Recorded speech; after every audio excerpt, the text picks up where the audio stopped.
very good morning to you, brothers and sisters in Christ. Today, I want to tell you a story.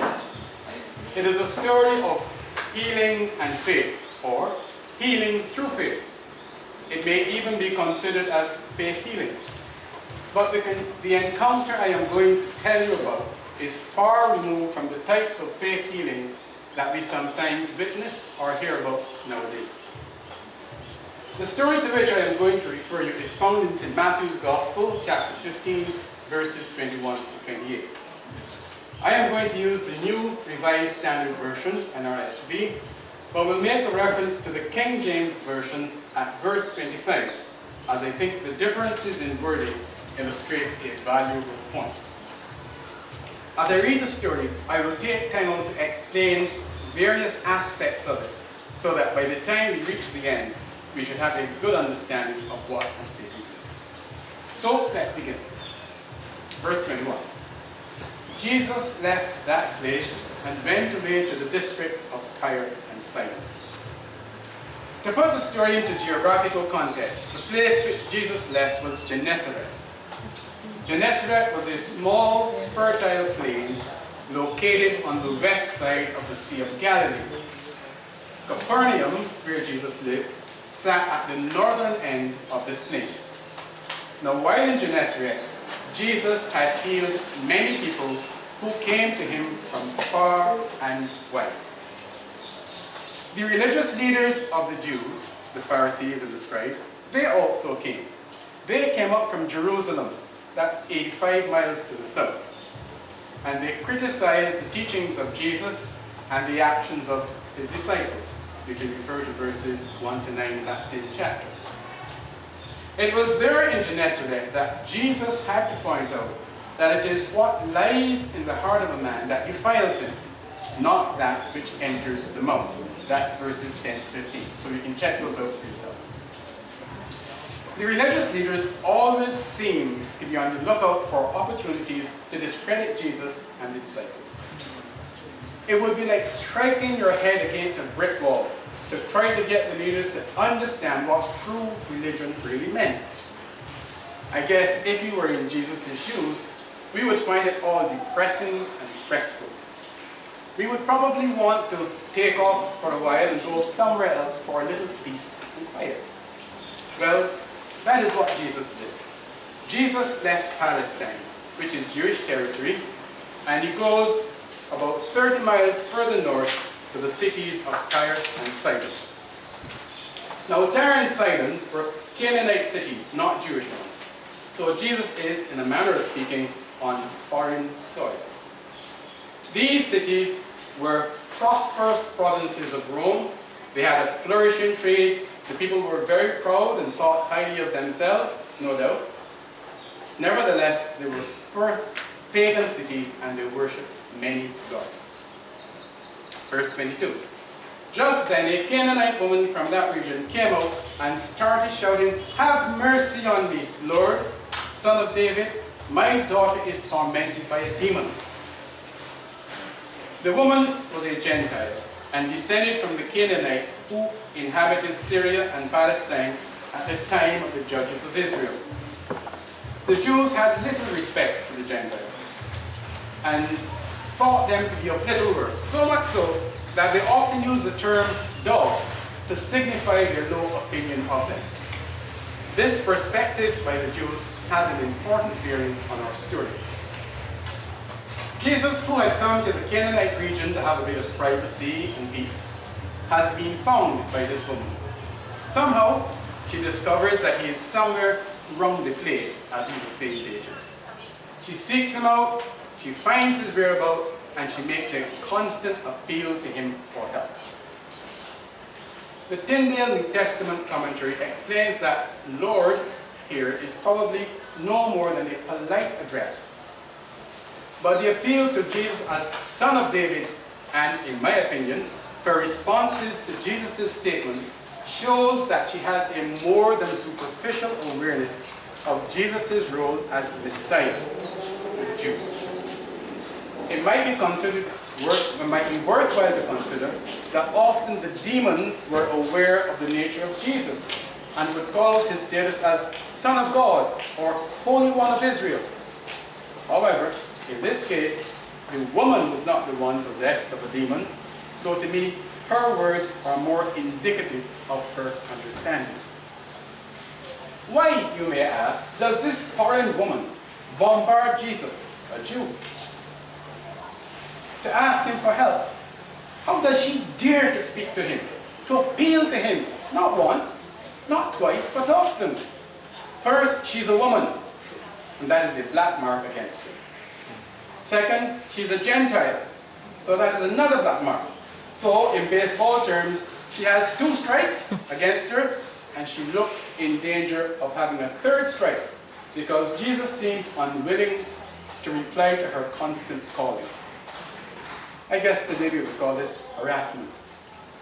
Now see what verse 23 says. But he did not answer her at all. And his disciples came and urged him, saying, "Send her away, for she keeps shouting after us." Now Jesus is well known by the disciples to be kind, helpful, willing to heal, particularly women in distress. But somehow on this occasion, to them he seems slow, perhaps even reluctant to respond. The disciples, perhaps annoyed by the woman's persistent beseeching, and perhaps feeling protective of their special relationship with Jesus, want to get rid of her. After all, she is not that important. She is not a Jew. She's a Gentile. Verse 24, Jesus answered, "I was sent only to the lost sheep of Israel." This statement of Jesus, is it directed to the disciples only? Or is it meant for the woman's ears also? At least one commentator, this may be an explanation to the disciples of the tardy response to the woman in need. Earlier in Matthew chapter 10, when Jesus sent out the disciples, he instructed them to go nowhere among the Gentiles and enter no town of the Samaritans, but go rather to the lost sheep of the house of Israel. So the woman may not have been aware of it. Thus, verse 25 in the King James Version says, "Then she came and worshipped him, saying, 'Lord, help me.'" The use of "then," as in the King James Version, suggests that the woman might not have been aware of Jesus' statement. SV reads as follows, "But she came and knelt before him, saying, 'Lord, help me.'" To me, the "but" used in the NRSV implies that despite Jesus' explanation, she was determined to get help from him. She was faithful enough to believe that regardless of race, Jew, Gentile, his concern for a person in great need would cause him not to turn her away. She may or may not have known of the parable of the Good Samaritan. The focus of that parable is an indication that love for humanity, as shown by the concern and care of a fellow human being, rises above nationality, as Jesus himself indicated by his passion and death, making sacrifice for all mankind. The Gentile woman's persistence and her responses to him show respect, humility, determination, and faith. Now picture in your mind the next discourse between Jesus and the Canaanite woman. Jesus says, "It is not fair to take the children's food and throw it to the dogs." The woman replies, "Yes, Lord. Even the dogs eat the crumbs that fall from their master's tables." Jesus says, "Woman, great is your faith. Let it be done as you wish." Now what on earth is happening here? What does this all mean? What does this talk about children and dogs, and where does faith come in? By children, the Lord means Jews, and by dogs, Gentiles. As mentioned earlier, dog was a harsh term used by Jews in referring to Gentiles. The Gentiles were considered so lowly by the Jews that, as they saw it, a Gentile would have no more chance of receiving God's blessings than a dog would. Jesus was not degrading the woman by using this term. He was expressing the contemptuous Jewish attitude to Gentiles in order to explain why her request does not fit into his mission to Israel. The main point to be mentioned, or to be gained here, is that the Jews would consider that what Jesus had to offer was not really for the Gentiles. He came to offer salvation to the Jews and to encourage those that would listen to follow his teaching. The woman's reply shows confidence and understanding. She did not retort angrily to him. She did not, in a fit of emotional upset, tell him that he was being inconsiderate or uncaring or even unfair. She obviously knew of his healing power and his concern for the needy, and hers was not a selfish request. She probably knew that he had cast out demons before and succeeded where others had failed. She was convinced that he had the power to help her and to heal her demon-possessed daughter. Her reply acknowledged that his main mission was to the Jews, but even so, just a fragment, a crumb of what he could offer to them would be enough to satisfy her need.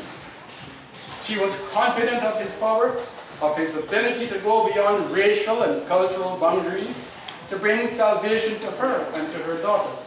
She was so trusting of him that she was comfortable enough to use his own cultural reference in expressing her faith that he would help her.